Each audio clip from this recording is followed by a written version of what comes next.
Estamos fazendo uma minissérie de mensagens a respeito da nossa missão como igreja. A igreja é em missão.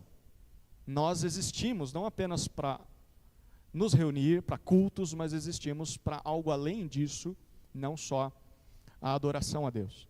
E falamos já a respeito do que é o Evangelho, em 1 Coríntios 15. Essas mensagens aos poucos estão sendo disponibilizadas no canal do YouTube da nossa igreja, então basta procurar lá no canal do YouTube, os meninos têm colocado lá. Semana passada falamos sobre João, capítulo 13, sobre o amor de uns para com os outros e como isso atrai as pessoas para Jesus. E hoje vamos tratar João, capítulo 17. Então, abra sua Bíblia aí em João, capítulo 17. Se Deus permitir, os versículos aos quais nós vamos nos dedicar são versículos 14 até 19.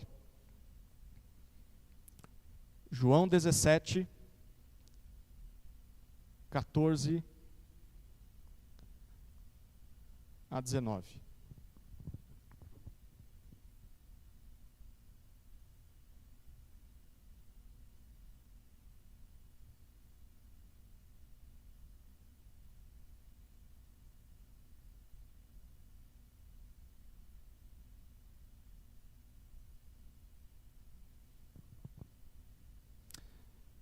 João 17, versículos 14 a 19 dizem assim: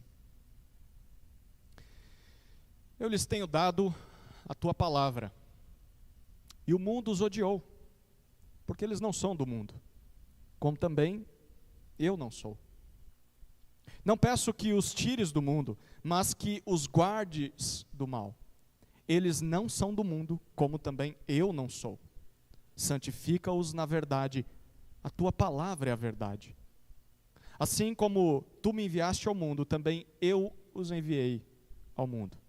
E a favor deles eu me santifico, para que eles também sejam santificados na verdade. Até aqui a leitura da palavra de Deus. Afastamento ou assimilação. Nos últimos 2000 anos, grande parte da igreja esteve dividida entre esses dois extremos, afastamento ou assimilação, em relação ao relacionamento da igreja com o mundo. Eu vou explicar isso. Houve aqueles que, movidos por boa intenção, preservar a santidade, preservar o relacionamento com Deus. Esses, movidos por essa boa intenção, acabaram se afastando do convívio com os descrentes, a ponto de talvez até viverem isolados, como se estivessem cercados por uma bolha evangélica. No passado, crentes foram viver nos desertos, longe das cidades. Outros acabaram criando monastérios em florestas. Muitos se esforçaram em cortar relações com os incrédulos, para não se contaminarem com os pecados dos incrédulos. Mas isso não é só lá no passado. Hoje em dia há muitas pessoas que fazem o mesmo. Claro, menor escala, tem pessoas que não fazem o extremo de ir para lugares distantes e viver como um eremita no deserto. Mas hoje em dia há crentes que escolhem apenas ambientes cristãos para estar. Apenas ambientes cristãos para morar, para frequentar. Querem apenas estar cercados de outros crentes ou vivem apenas dentro da igreja em programações o tempo todo, manhã, tarde e noite, todos os dias da semana, e o seu trajeto é apenas trabalho, casa, casa, igreja, igreja, casa, casa, trabalho, mas nenhum contato com o descrente. Muitos crentes não mantêm qualquer grau de proximidade ou de diálogo com descrentes, talvez nem sabem mais como é conversar com o não crente. Esse é o primeiro oposto, o afastamento. Do outro lado, completamente diferente, ao longo da história também houve aqueles que, também com uma boa intenção, a boa intenção de estar perto dos perdidos, para mostrar Jesus para os perdidos, esses com essa boa intenção acabaram sendo assimilados pela forma de viver dos descrentes, a ponto de se tornarem parecidos com os descrentes. No passado, ao invés de fugir das cidades, como os outros que fugiram, esses crentes, muitos crentes, foram em direção da cidade. E eles tentaram encontrar um diálogo com a cidade para falar a língua deles, para apresentar Jesus para eles.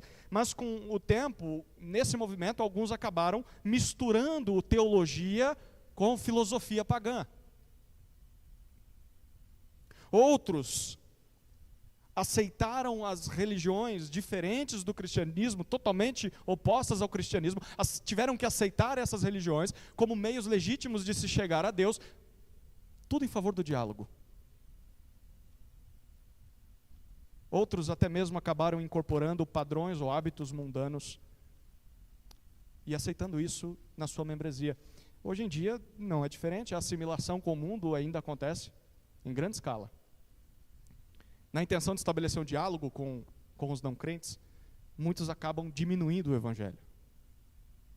E diminuem o evangelho para que ele se adapte, para que ele se encaixe na psicologia.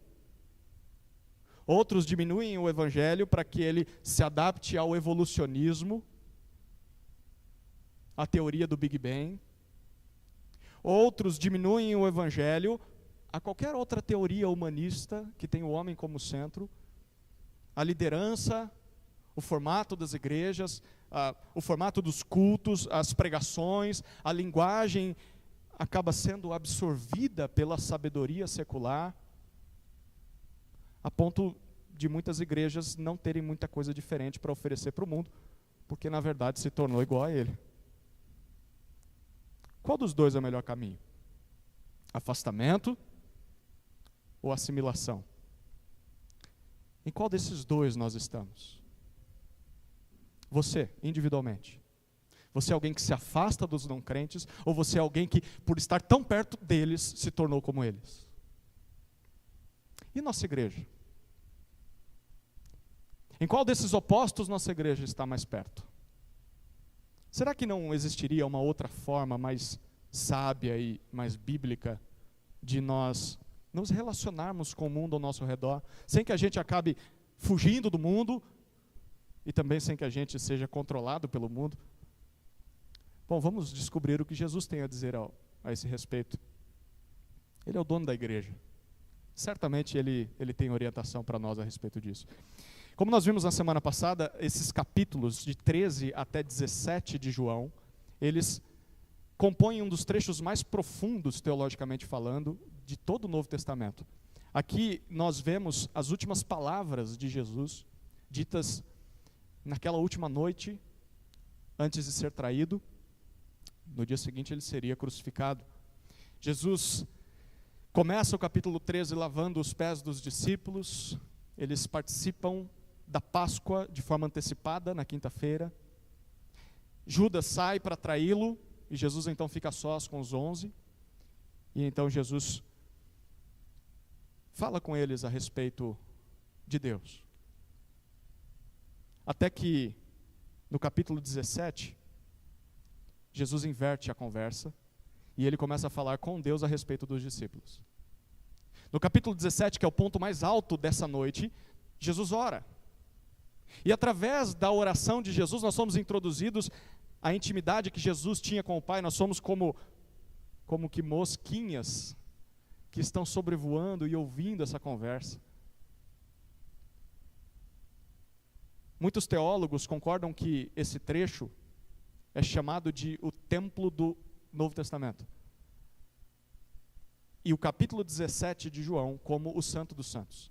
O que acontecia no Santo dos Santos? Era o lugar mais santo, preservado, separado de todo o templo. A cada passo que se dava, se caminhava para o Santo dos Santos. No Santo dos Santos, o sumo sacerdote entrava para se encontrar com Deus em favor do povo, sacrificar a Deus lá dentro. E o que nós estamos vendo no capítulo 17 de João, poderia ser chamado de o Santo dos Santos da Nova Aliança. Nós estamos diante do sumo sacerdote Jesus, face a face com Deus, em oração. E o que Jesus está falando com o Pai? Sobre o que ele está orando? Olha o capítulo 17, no versículo 20. 17 e 20.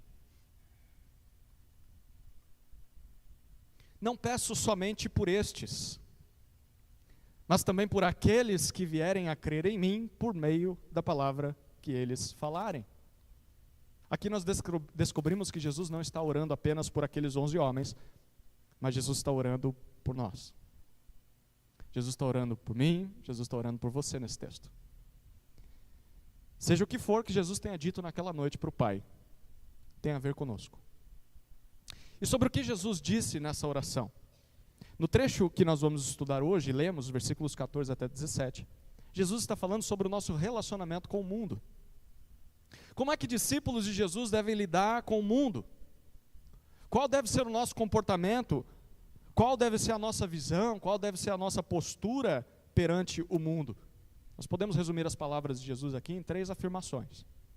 A primeira afirmação é que discípulos de Jesus são odiados pelo mundo. Versículo 14. Segunda afirmação é que discípulos de Jesus precisam ser protegidos e santificados no mundo. Versículos 15 até 17. E a terceira afirmação de Jesus é que discípulos de Jesus são enviados ao mundo. Versículos 18 e 19. Vamos para a primeira afirmação sobre o nosso com o mundo. Versículo 14. Discípulos de Jesus são odiados pelo mundo. Olha o que Jesus disse no versículo 14. Eu lhes tenho dado a tua palavra, e o mundo os odiou, porque eles não são do mundo, como também eu não sou. O nosso texto começa com uma afirmação. Jesus diz que durante o seu ministério com aqueles homens, ele deu para eles a palavra de Deus. Isso significa que os ensinamentos de Jesus não partiram da própria opinião dele, da imaginação de Jesus. Quando Jesus falava aos homens, ele estava transmitindo aquilo que Deus tinha a dizer. E como é que aqueles discípulos reagiram às palavras de Jesus? Um pouquinho antes, nesse capítulo, Jesus disse. Olha o versículo 6 desse capítulo. Do versículo 6 até o versículo 8. Manifestei o teu nome àqueles que me deste do mundo. Eram teus, tu os deste a mim, e eles têm guardado a tua palavra. Agora eles reconhecem que todas as coisas que me tens dado provém de ti, porque eu lhes tenho transmitido as palavras que me deste, e eles as receberam. Verdadeiramente reconheceram que saí de ti e creram que tu me enviaste. Quando aqueles discípulos ouviram o que Jesus tinha a dizer, Jesus diz, eles guardaram as minhas palavras. Eles receberam as minhas palavras como palavras que vinham do próprio Deus. Eles creram que Deus tinha enviado Jesus. Interessante. Discípulos de Jesus são aqueles que não só sabem das palavras de Jesus, mas são aqueles que ouvem as palavras de Jesus. Discípulos de Jesus são aqueles que acreditam naquilo que Jesus diz e acreditam que aquilo que Jesus diz é o que Deus diz. Então, se você afirma que tem algum tipo de interesse em Deus, se você afirma que ama a Deus ou que quer se aproximar de Deus, mas você ignora o que Jesus diz, você não segue Jesus, você não dá ouvidos ao que Jesus diz, então, na verdade, você ainda não encontrou o Deus verdadeiro e nem vai encontrar. Porque aquilo que Deus quer que nós venhamos a dar ouvidos, está na boca de Jesus. Dê ouvidos a Jesus, porque ao ouvir a Jesus você está ouvindo a Deus. E se nós fizermos isso? E se nós dermos ouvidos ao que Jesus diz? O que vai acontecer? Provavelmente o mesmo que aconteceu com aqueles primeiros discípulos. No versículo 14, Jesus disse, o mundo irá odiá-los. Antes de nós pensarmos um pouco a respeito desse ódio, nós precisamos descobrir o que mundo significa no versículo 14. Ao todo, nesse evangelho, João citou 80 vezes essa palavra. A palavra aqui é cosmos. 80 vezes é quase a metade das ocorrências dessa palavra em todo o Novo Testamento. João escreveu metade da palavra mundo no Novo Testamento. Então, para João, é muito importante essa palavra também. E na maioria das vezes em que ele escreve essa palavra nesse evangelho, ele está se referindo a uma oposição a Deus. Mundo, na maior parte das vezes, é um sistema de oposição a Deus. Eu explico isso. E vou explicar com base no próprio texto de João. Lá no capítulo 1, versículo 10, rapidamente, volte seus olhos lá para o capítulo 1. capítulo 1, versículo 10. Comecinho do livro.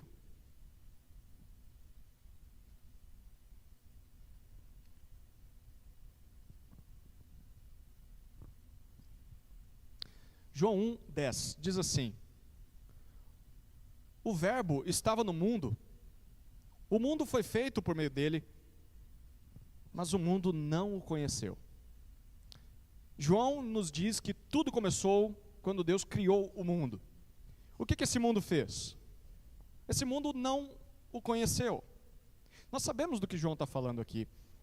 João está falando que no princípio Deus criou a humanidade, para que a humanidade pudesse desfrutar de um relacionamento de intimidade com Ele, exclusivo dentro do jardim do Éden. Enquanto se relacionava com Deus, a humanidade estaria debaixo do reinado de Deus, obediente à palavra de Deus, mas os nossos primeiros pais, como nós lemos no catecismo, preferiram se rebelar contra Deus. Adão pecou. E com o pecado de rebeldia, as criaturas de Deus queriam viver no mundo de Deus, mas sem o próprio Deus. Seriam eles mesmos seus deuses. Seriam eles mesmos os seus senhores. Bom, tudo deu errado quando eles começaram a fazer isso. Eles não encontraram o que queriam. Não encontraram satisfação, prazer, felicidade. Pelo contrário, vergonha, aflição e dor. Por causa do que fizeram, Deus os castigou com o exílio, fora do jardim do Éden, longe da presença de Deus. Desde então, todos os homens nascem nessa condição, longe de Deus, e também nascem em oposição a Deus. Todos os homens, em todas as épocas, querem ser donos da sua própria vida. Todos querem ser seus próprios deuses. Nós também somos assim. E nesse desejo de controlar a si mesmo, de fazer a sua própria vontade, o homem amarga dor e sofrimento. Mas apesar dessa ofensa tão grande, Deus não desistiu da humanidade. Foi por isso que Deus enviou Jesus ao mundo. Ainda no capítulo 1, versículo 29, nós temos as palavras de João Batista a respeito de Jesus. Capítulo 1, versículo 29. No dia seguinte, vendo que Jesus vinha em sua direção, João disse: eis o Cordeiro de Deus, que tira o pecado do mundo. É a mesma palavra. Jesus, o próprio Filho de Deus, Deus em forma humana, veio a essa terra, veio a este lado do jardim, do lado de fora do jardim, para tirar o pecado do mundo. Para tirar o pecado dos homens que estão em rebeldia contra Deus. Ele veio para acabar de uma vez por todas com essa rebelião. É aí que nós chegamos ao capítulo 3 de João. João 3, 16. Lembra desse texto? A palavra mundo está lá também. João 3, capítulo 3, versículo 16 e 17. Porque Deus amou o mundo de tal maneira que deu o seu Filho unigênito para que todo aquele que nele crê não pereça, mas tenha vida eterna. Versículo 17, porque Deus enviou o seu Filho ao mundo não para que condenasse o mundo, mas para que o mundo fosse salvo por ele. Apesar da oposição da humanidade, Deus a ama. Foi por isso que Deus enviou o seu Filho, para que através do seu Filho os homens pudessem ser salvos e os homens pudessem retornar de uma vez por todas à presença de Deus na vida eterna. Porém, olha os versículos 19 e 20 desse capítulo. 3, 19 e 20. A condenação é esta: a luz veio ao mundo, mas os homens amaram mais as trevas do que a luz, porque suas obras eram más. Pois todo aquele que pratica o mal detesta a luz e não se aproxima da luz, para que as suas obras não sejam reprovadas. Apesar da oferta de restauração, as pessoas amaram e ainda hoje amam mais os seus pecados, mais a sua rebeldia, do que a possibilidade de viverem com Deus na luz. As pessoas preferem as trevas do que a luz. É por isso que o mundo, as pessoas que estão em rebeldia, estão em oposição contra Deus, odeiam Jesus. Por que elas odeiam Jesus? Um pouco mais à frente, no capítulo 7, Jesus mesmo diz: 7, 7. João 7, 7.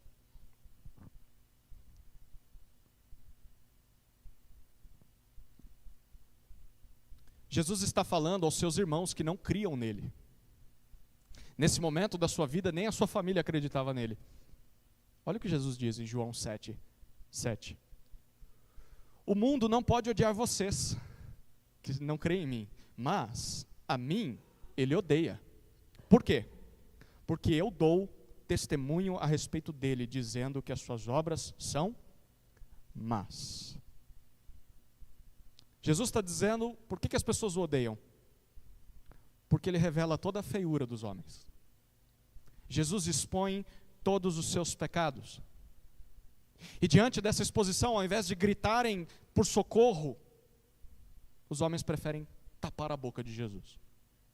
Preferem calar aquilo que ele diz, para continuar reinando sem Deus. E na verdade, odiar a Jesus é o mesmo. Olha o capítulo 15. Um pouco mais à frente, chegando de volta ao nosso capítulo 17. O que significa odiar a Jesus? Capítulo 15, versículo 23.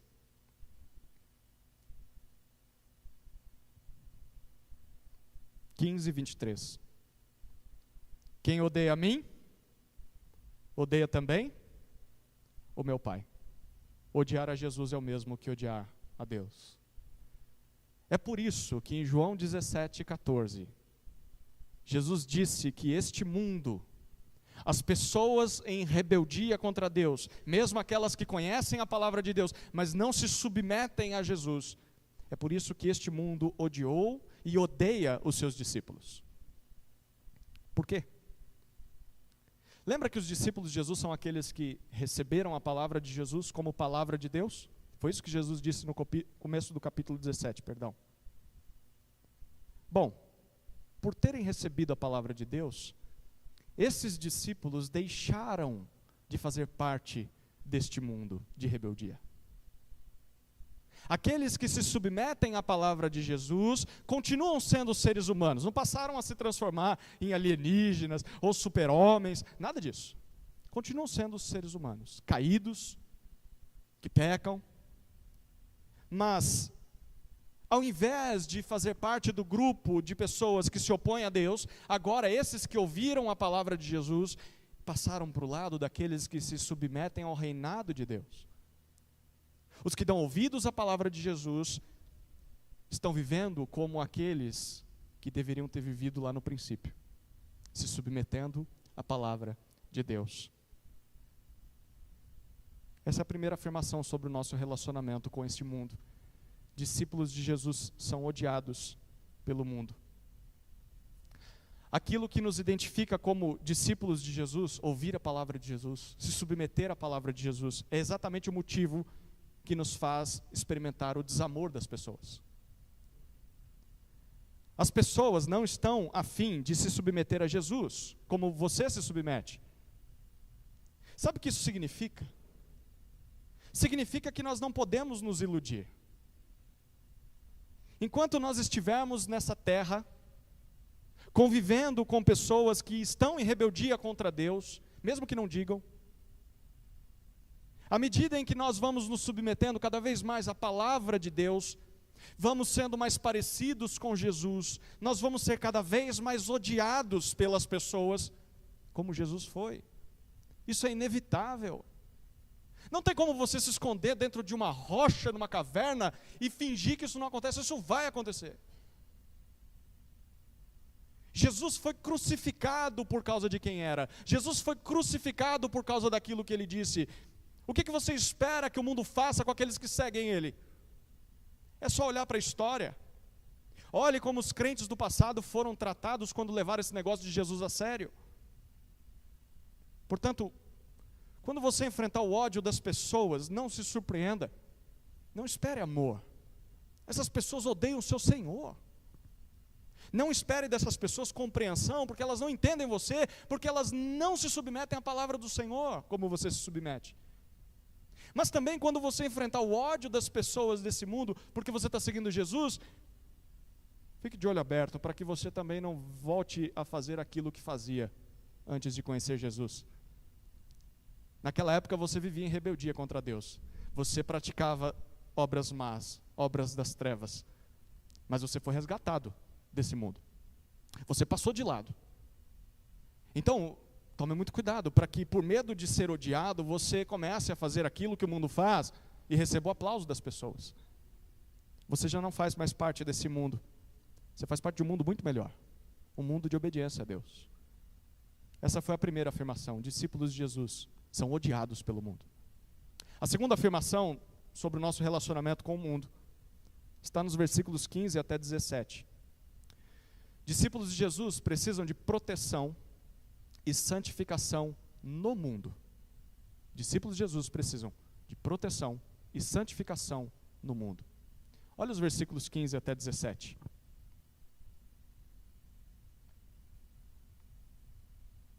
Não peço que os tires do mundo, mas que os guardes do mal. Eles não são do mundo, como também eu não sou. Santifica-os na verdade.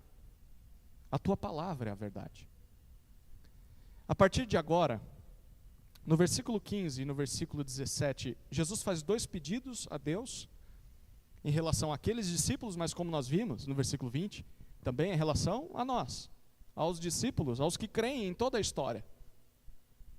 Eu quero que você perceba, se estes são pedidos de oração feitos pelo próprio Senhor Jesus, nos seus últimos momentos de vida, então nós podemos ter certeza que essas coisas são importantes. Sim ou não? São muito importantes. Nós precisamos dessas coisas. Por quê? Observe o que está no meio desses dois pedidos, versículo 16. Você reparou? Jesus repetiu essa frase. Ele já tinha dito no versículo 14. Mas ele diz, mais uma vez, esses discípulos não são do mundo, como também eu não sou do mundo.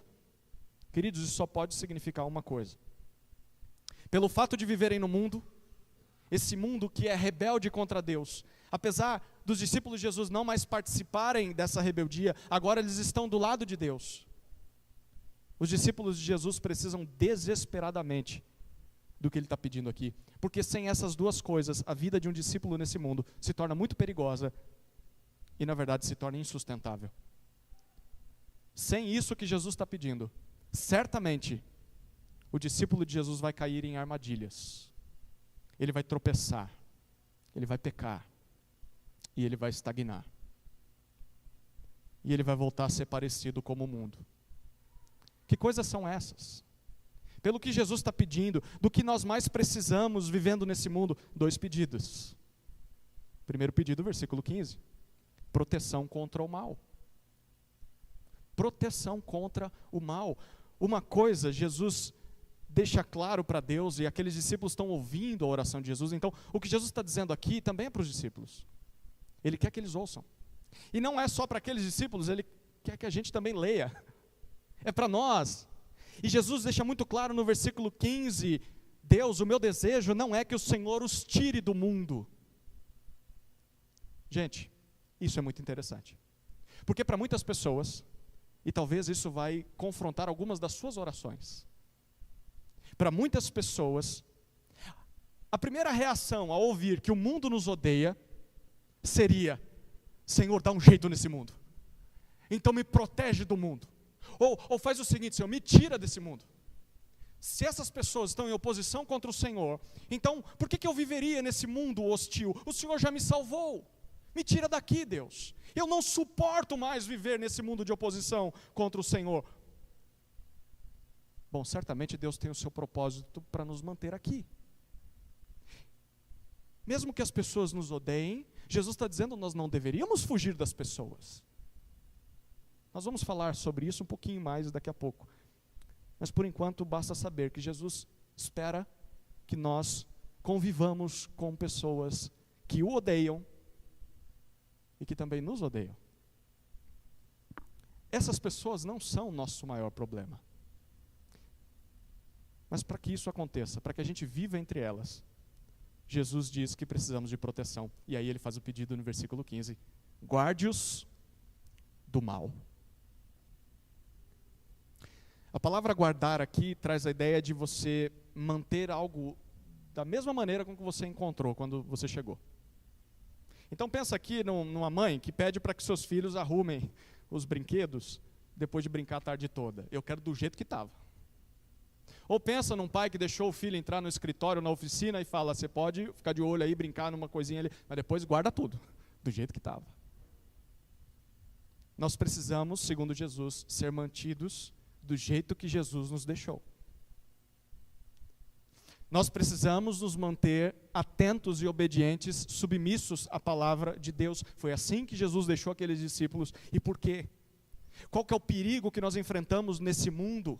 Além do ódio das pessoas, existe algum outro perigo? O que poderia fazer ou tentar nos fazer voltar para aquela velha vida de pecado que nós vivíamos? O que tem a intenção de nos afastar de Deus, de ignorarmos a palavra de Deus? Jesus diz, o mal. O mal tem essa intenção. Nos escritos de João, quando ele cita essa palavrinha, principalmente nas suas cartas, fica muito claro que João está se referindo a Satanás, o nosso inimigo, o diabo. O diabo é o nosso adversário e ele vai fazer de tudo para nos afastar de Deus e da palavra de Deus. Ele vai fazer de tudo para que a gente volte para aquela vida de pecado, principalmente quando a oposição das pessoas começar. Ele vai atacar, e ele vai atacar. E ele só vai se dar por satisfeito quando recuarmos. É por isso que nós não podemos nos enganar.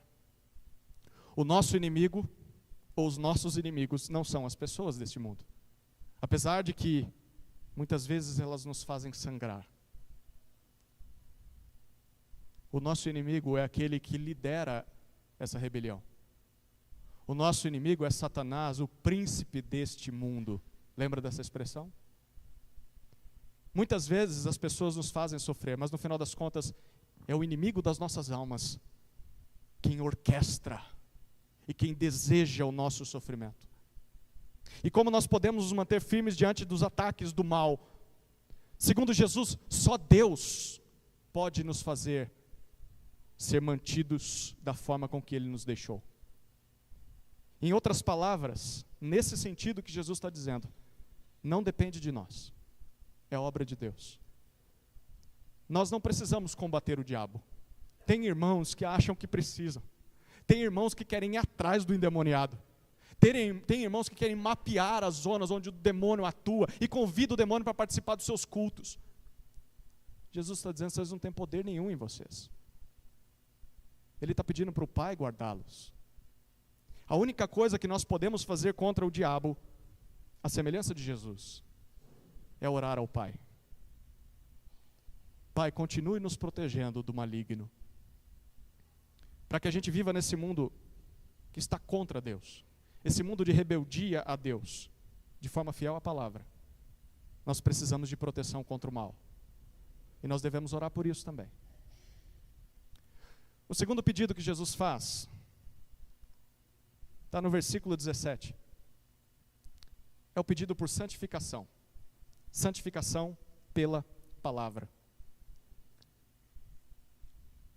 Para que a gente viva nesse mundo, esse mundo de pessoas hostis a Deus e hostis a nós, esse mundo que é o campo de ação de Satanás, que quer nos fazer proceder na nossa fé, Jesus diz, os seus discípulos precisam de santificação. O que isso significa? A palavra que Jesus usa aqui pode ter duas implicações. Pode significar você ser dedicado para o uso exclusivo de Deus, e pode significar você ser mais parecido com Deus. Ser cada vez mais santo, mais perfeito, à medida em que você vai dizendo não para o pecado e sim para a santidade. Pois bem, o que é capaz de nos dedicar ao serviço a Deus e ao mesmo tempo nos tornar mais parecidos com Deus? Jesus diz, é a verdade. A verdade. E o que é a verdade? A tua palavra é a verdade. A palavra de Deus é a verdade. A respeito desse tema, eu queria que você voltasse os seus olhos rapidamente para duas passagens nesse livro, que nos explicam um pouco mais a respeito disso. João 14, 6. Capítulo 14, versículo 6.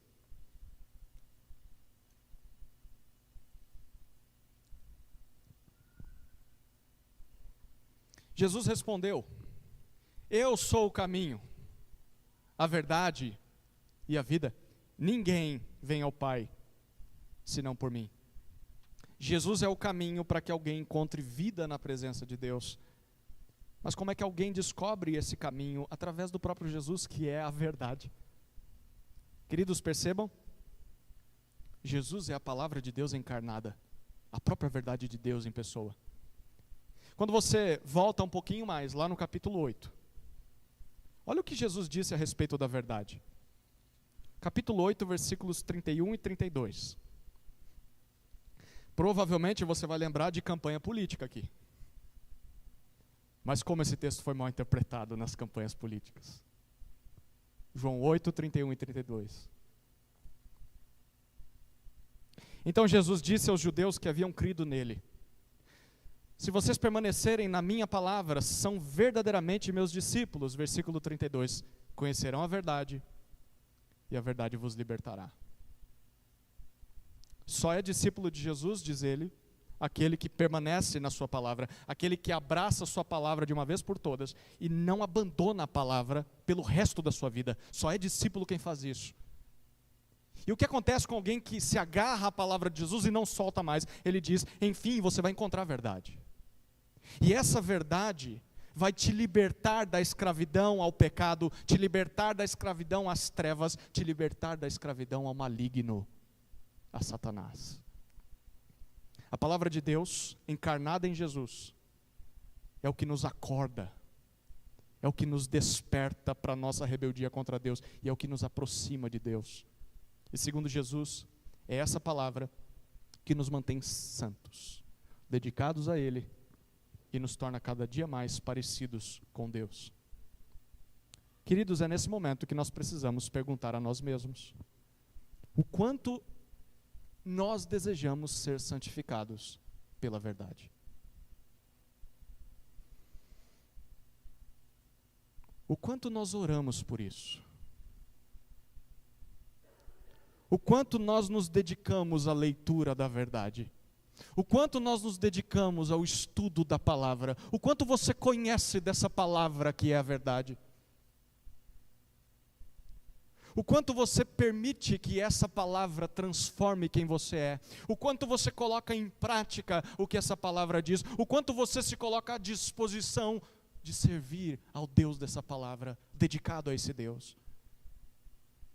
Queridos, as respostas para essas perguntas têm muito a dizer sobre como nós temos lidado com o mundo. Se nós temos vencido o mundo, ou se nós temos sido derrotados pelo mundo. Nós não podemos nos enganar. Para suportarmos o ódio das pessoas e suportarmos os ataques do maligno neste mundo, nós precisamos de proteção e de santificação. Nós precisamos orar por essas coisas. E nós precisamos trabalhar por essas coisas, buscar essas coisas.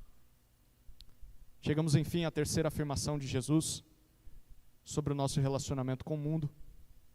Versículos 18 e 19. Discípulos de Jesus são enviados ao mundo.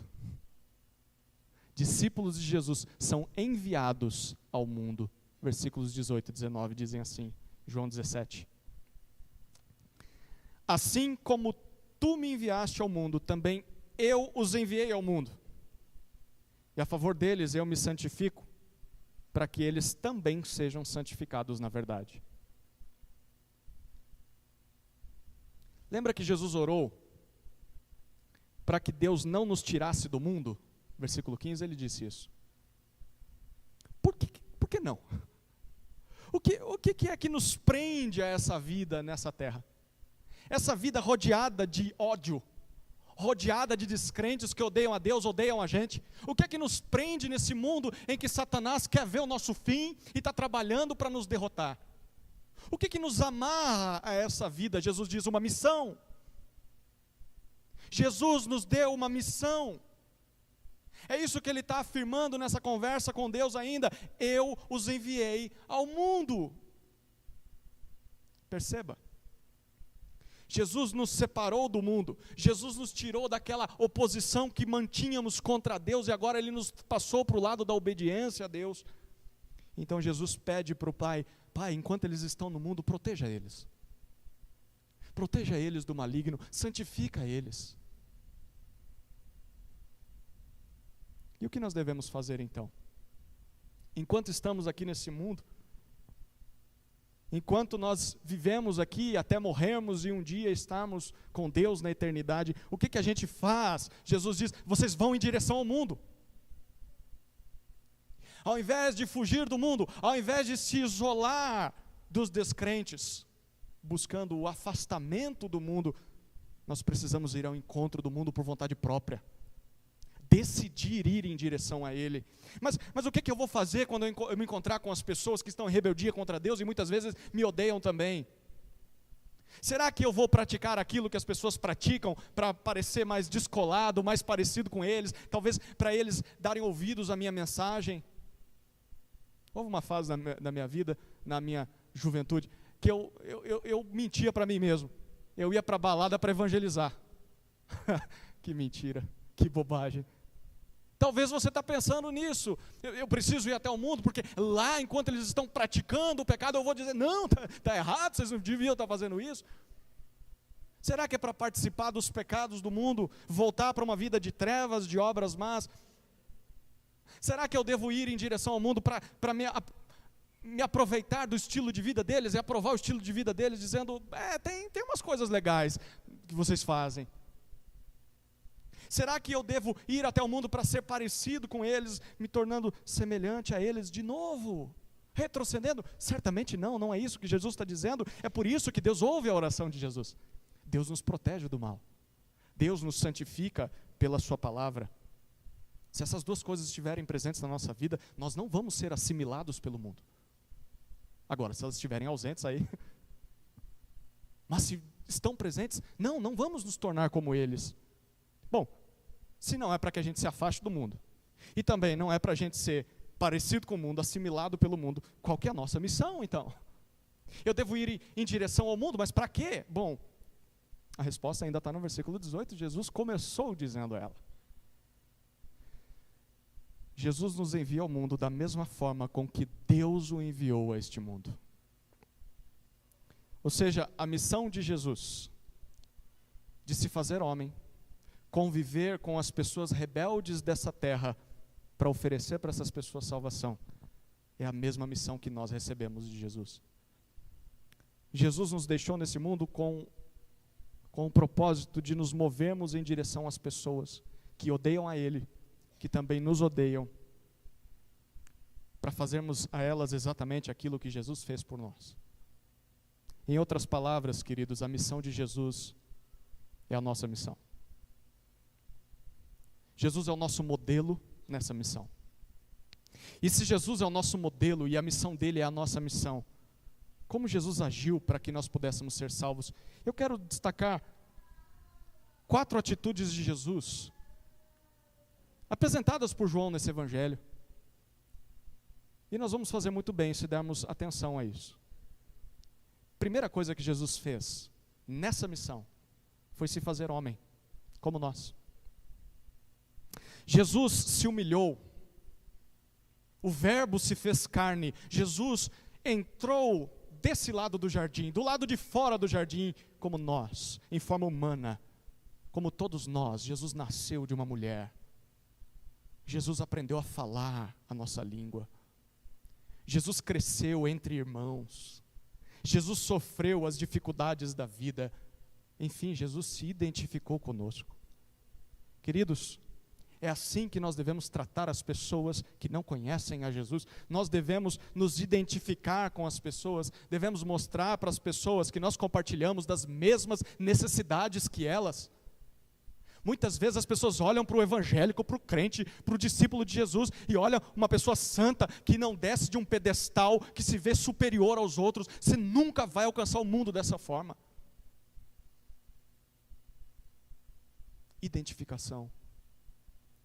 Mostrar para as pessoas que nós somos tão humanos quanto elas. Nós temos as mesmas dificuldades, as mesmas lutas. Todos carecemos do mesmo Deus. Não somos melhores que elas. Identificação. Em segundo lugar, o Evangelho de João nos mostra que Jesus amou as pessoas. Você vê isso em cada conversa que Jesus tinha com cada pessoa que ele encontrava. Ele olhava nos olhos das pessoas. Ele gastava tempo com as pessoas. Ele as tratava como as pessoas mais importantes do mundo naquele momento. Nós só vamos conseguir cumprir a missão que Jesus nos deu, as pessoas desse mundo, se nós amarmos as pessoas. Se nós tratarmos as pessoas como Jesus tratava as pessoas importam. Sejam pessoas pequenas, crianças, sejam pessoas grandes, sejam pessoas legais, sejam pessoas chatas, sejam pessoas religiosas, sejam pessoas irreligiosas. Todas elas importam para Deus.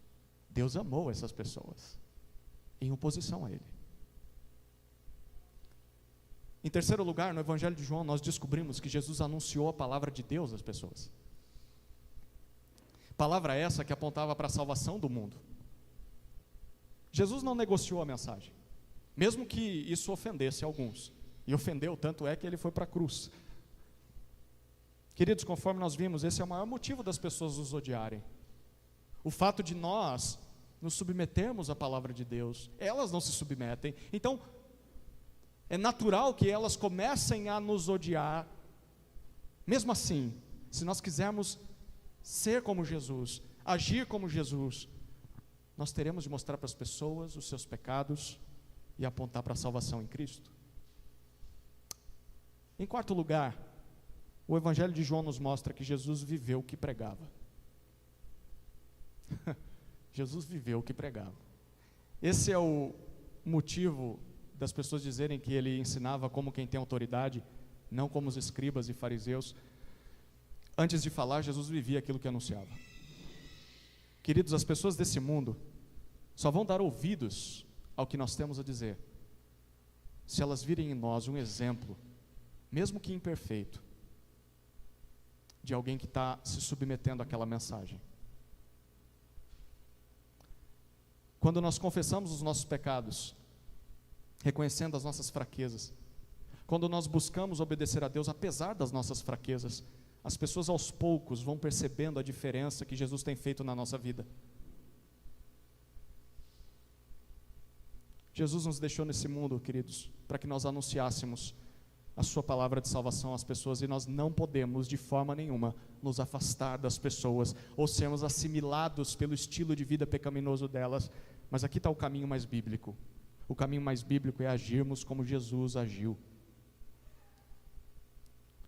nos identificando com as pessoas, sem participar dos seus pecados. Jesus não comprometeu a sua santidade ao se identificar com a humanidade, amando as pessoas como pessoas criadas à imagem de Deus, anunciando às pessoas o Evangelho sem covardia, sem medo do ódio, porque ele vai acontecer, é natural que aconteça, e vivendo aquilo que nós pregamos, sem uma vida dupla, sem hipocrisia. De que adianta a palavra de Deus estar na tua boca e a palavra do diabo estar nas tuas mãos? De que adianta o Evangelho sair da sua boca para o seu marido, para a sua esposa, para o seu filho, para o seu pai, mas o que você faz é o que o diabo aprova? Nós precisamos nos quebrantar e nos arrepender. Por que nós deveríamos fazer tudo isso? Por causa do que nós lemos no versículo 19. Para finalizar o que lemos no versículo 19, Jesus diz que se santificou a favor dos discípulos. Queridos, no pensamento de um judeu dos tempos de Jesus, a primeira coisa que vinha à mente quando ele ouvia a palavra santificado era o que acontecia no templo, uma vez por ano, com o sumo sacerdote. O que acontecia nessa ocasião? O sumo sacerdote, que era o principal dos sacerdotes, ele oferecia a Deus um sacrifício em favor dos pecados de todo Israel. Mas não era em qualquer lugar que esse sacrifício era oferecido, era no Santo dos Santos, era no lugar santíssimo, onde Deus se manifestava. Por isso, para entrar no Santo dos Santos, era necessário toda uma preparação, O sumo sacerdote passava por vários rituais de purificação, de consagração, e todas essas coisas simbolizavam a necessidade da pureza que o homem precisa ter para estar diante de Deus. E a estes rituais dava-se o nome de santificação. E o que Jesus está dizendo no versículo 17 para nós? Jesus está dizendo que Ele mesmo se santificou em favor dos discípulos. O que isso significa? Significa que Jesus, o santo e sumo sacerdote, entrou no santuário de Deus para oferecer um sacrifício definitivo pelos nossos pecados. O sacrifício era Ele mesmo. Ele era o Cordeiro. Por meio desse sacrifício, Deus perdoa os nossos pecados e nos permite nos aproximarmos dEle mais uma vez, como era lá no princípio. É por isso que no versículo 19, Jesus finaliza afirmando: eu me santifiquei pelos discípulos para que eles também sejam santificados na verdade. O sacrifício de Jesus em nosso favor faz com que nós também possamos ter acesso e nos achegar à presença de Deus. É como se Jesus, queridos, depois de ter entrado no Santo dos Santos e oferecido a si mesmo como sacrifício, é como se Jesus abrisse a porta do Santo dos Santos e dissesse: pode entrar. Pode entrar, Deus não vai te consumir. Não há mais condenação sobre você. Você é bem-vindo na presença de Deus. Jesus é o caminho de volta para o jardim. Não o jardim do Éden, mas um jardim muito melhor. Uma nova criação. Um lugar melhor e mais perfeito que aquela primeira criação. E é porque nós temos acesso a essa bênção, acesso a Deus, por termos tido os nossos pecados perdoados, é que nós vamos até os perdidos, para que eles também experimentem o que nós experimentamos. Qual deveria ser a reação, ou melhor, a relação dos discípulos de Jesus com esse mundo? Certamente não de afastamento, e muito menos de assimilação, mas com a atitude de quem está em missão. Estamos em missão. A missão não é a manutenção desse prédio, a missão não é a manutenção dos programas e eventos, a missão não é você se sentir confortável, a missão não somos nós quem determinamos, a missão não somos nós quem definimos o que é a missão. A missão é daquele que criou esse povo, que chamou esse povo, que se entregou por esse povo. É Ele quem diz qual é a missão. E a missão é ir a este mundo consciente de que esse mundo vai nos odiar. Ir a esse mundo conscientes de que nós precisamos de proteção contra o maligno, nós precisamos de santificação pela palavra, mas ir a esse mundo em missão, enviados por Jesus, como Ele foi enviado a esse mundo. Queridos, que esse texto nos desperte para a nossa missão. Que os braços cruzados não sejam mais vistos entre nós. Que as mangas dobradas e os pés dispostos, a boca afiada, todos esses estejam preparados para ir até os perdidos e mostrar que Jesus ama eles. Amém? Vamos orar, queridos.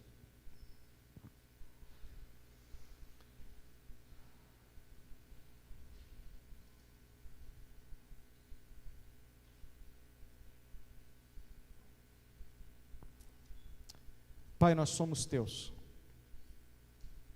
Se estamos aqui é porque o Senhor nos atraiu, não só a esse culto, mas o Senhor nos atraiu para Jesus. Nós queremos agradecer por isso.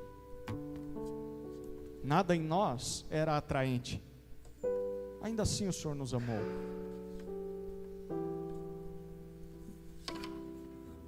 Por isso, Senhor, nós também entendemos que não temos o direito de definir o que vamos fazer com nossas vidas. Elas estavam perdidas e agora foram encontradas. Antes vivíamos sem Deus, sendo nossos próprios senhores. O Senhor nos resgatou dessa oposição. Então agora vivemos como pessoas que se submetem ao Senhor. Senhor, nos dá graça de nos submetermos à Tua palavra. Nos desperte para a missão que o Senhor nos deu. E enquanto vamos cumprindo essa missão, aos trancos e barrancos, tropeçando, mas sem parar, o Senhor nos proteja do mal, porque nós estamos entrando em terreno maligno. Satanás não está feliz com as conversões que aconteceram esse final de semana, não está feliz com pessoas que estão se aproximando do Senhor, não está feliz com a nossa busca por santificação. Então nos guarde dele, nos santifica pela tua palavra, Senhor. Que haja um despertamento nessa igreja, orando por esses motivos e valorizando a Escritura, amando a Escritura, se aprofundando na Escritura, lendo e conhecendo e valorizando aquilo que lê. Que haja um despertamento em nós, Senhor, por santidade, por quebrantamento, por amor ao próximo. Nos conduza, Senhor, nessa missão, porque somos pequenos demais para ela, mas aprove ao Senhor usar a tua igreja, vasos de barro, frágeis, trincados, cheios de defeitos, de manchas, mas que por meio dessas frestas, por meio desses rachados, o precioso tesouro do Evangelho pudesse brilhar para as pessoas. Então nos usa, Senhor, mesmo quebrados, que ao retornar, o Senhor Jesus não nos encontre desatentos, mas com as mãos sujas de tanto trabalhar. É no seu nome que nós oramos, Senhor Jesus. Amém. Amém.